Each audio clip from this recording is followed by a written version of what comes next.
Following is an interview with Noah Henderson. Noah is a musician, and for 20 years he drove a county transit bus. On October 9th, he lost his apartment on Hopper Avenue. And the trauma is being compounded now by the difficulty in finding a place to live. It's been difficult. I have had suicidal thoughts. I know what to do to avoid them, which is go be with people. So I'm attending support groups. I'm being honest about my feelings. And I've found that some people can't handle that kind of honesty and that kind of emotional predicament. I've lived with it most of my life.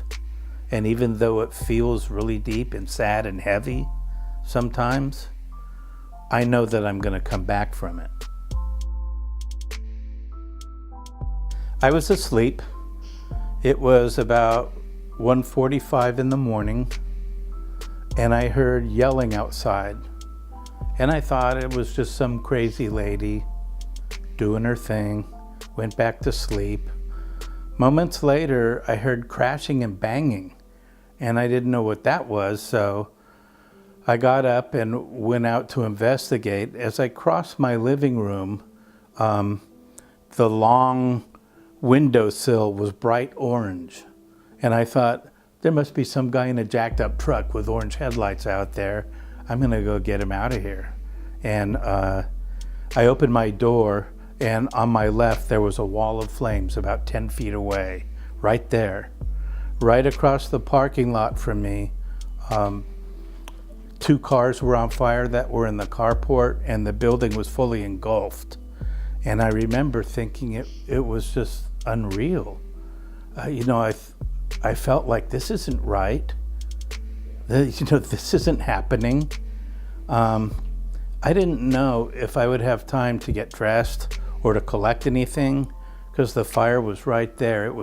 I could almost reach out and touch it, from my front door. So I put on my pants and a shirt, my shoes. I grabbed my wallet and my keys, and luckily I made it out without having to run through the fire. But it was happening really fast, and there was like a tornado in the parking lot, and the crashing and banging had been large pieces of debris.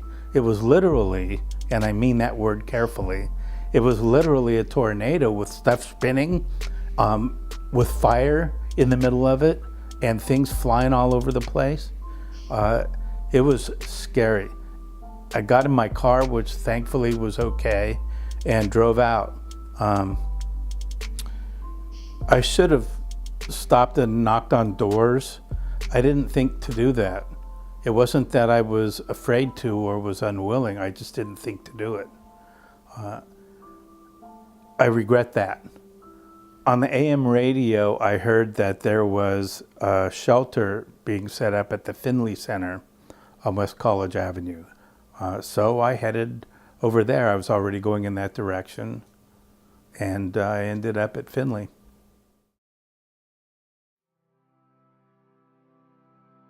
And this was an interesting reaction to right after the fire. I felt happy. I felt relieved. I felt a sense of freedom. All of the things that were visual reminders of my depression were gone.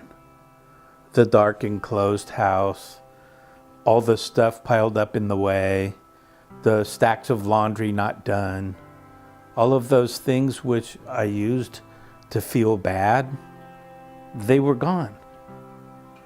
And I felt pretty good. At the Finley Center, where I was for a couple of weeks, I trained with the Red Cross to be a volunteer. And I went around and I talked with people. And many of them and some of my friends said, I can't believe you're so okay with everything that's happened after the fire. It was remarkable. And I thought, awesome, my depression's gone. Life is going to be great. A few weeks after that, I found out different. I started feeling triggered. I started feeling PTSD responses. And there are reminders that I still have the depression to deal with. But there's some recognition that something interceded and changed. And if that could happen, then maybe I could reach that again. There wasn't and isn't any alternative housing in Sonoma County. Housing for poor people, which included me because I didn't make a lot of money, you can't live on $30,000 or even $40,000 a year in Sonoma County. Apartments like this one, this is $1,445 a month, and it is exactly the same size and standard of quality style that my previous burned out apartment was. Only it's $435 more by virtue of the fire.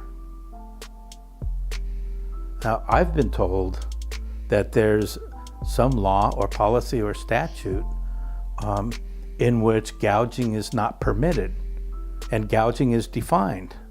I have not seen anybody who's doing these kinds of things brought up on charges or dealt with in any official capacity by any of our law enforcement or our civic leaders, including the city council and the board of supervisors. So, there's no place for us to go. And in fact, in a few months, when I run out of my 401k that I had from 20 years of bus driving, that'll be gone pretty soon. And I won't be able to afford food, medicine, anything else. Something needs to be done.